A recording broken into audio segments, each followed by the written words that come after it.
It was 1958 when a letter arrived at Rachel Carson's home that would change the world.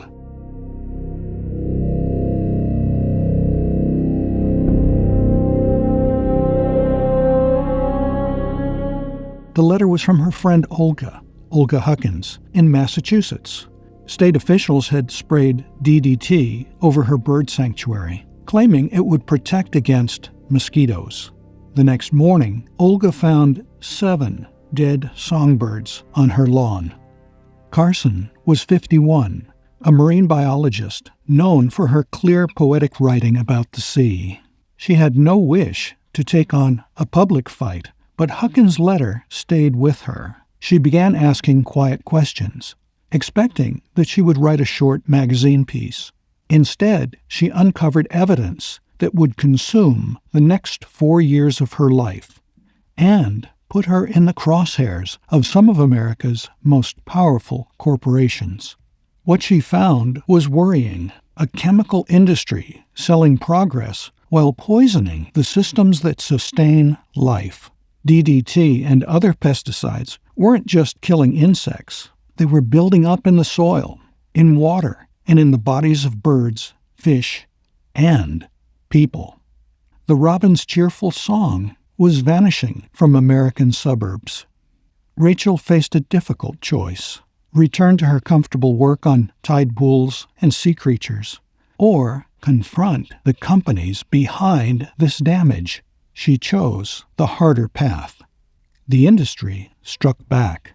They questioned her credentials, her judgment, even her mental health.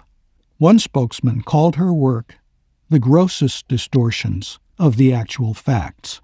Another hinted that she was a communist trying to undermine American agriculture. Carson pressed on, even as cancer began to spread through her body. She worked through chemotherapy, determined to finish her book while she still had the strength.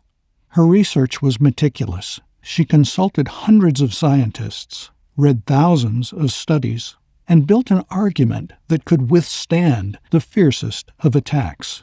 When her book, Silent Spring, was published in 1962, it ignited a national debate. The book didn't just show the damage pesticides caused. It revealed how corporations had misled the public and manipulated science to protect their profits. Carson had drawn a clear line between corporate power and the collapse of ecosystems. Her warnings still ring true in today's headlines. Chemical companies continue to fund research that minimizes risk. They still hire experts to cast doubt on inconvenient findings. The strategy hasn't changed: delay, deny, deflect. Meanwhile, the bees Carson worried about face their own perfect storm: new pesticides that scramble their navigation, mites resistant to treatment, and climate stress that leaves them vulnerable to disease. The same tactics Carson exposed have shaped other battles over tobacco, climate change, and drug safety. Industry learned to turn scientific uncertainty into public doubt and to paint scientists as political actors rather than careful observers. Rachel Carson died in 1964, just 2 years after the book Silent Spring appeared. She never saw the DDT ban, the creation of the Environmental Protection Agency, nor the flocks of birds that returned to American skies because of her work. However, Rachel Carson left us a lasting lesson: how to read between the lines of corporate promises, how to keep asking the questions powerful interests would rather silence.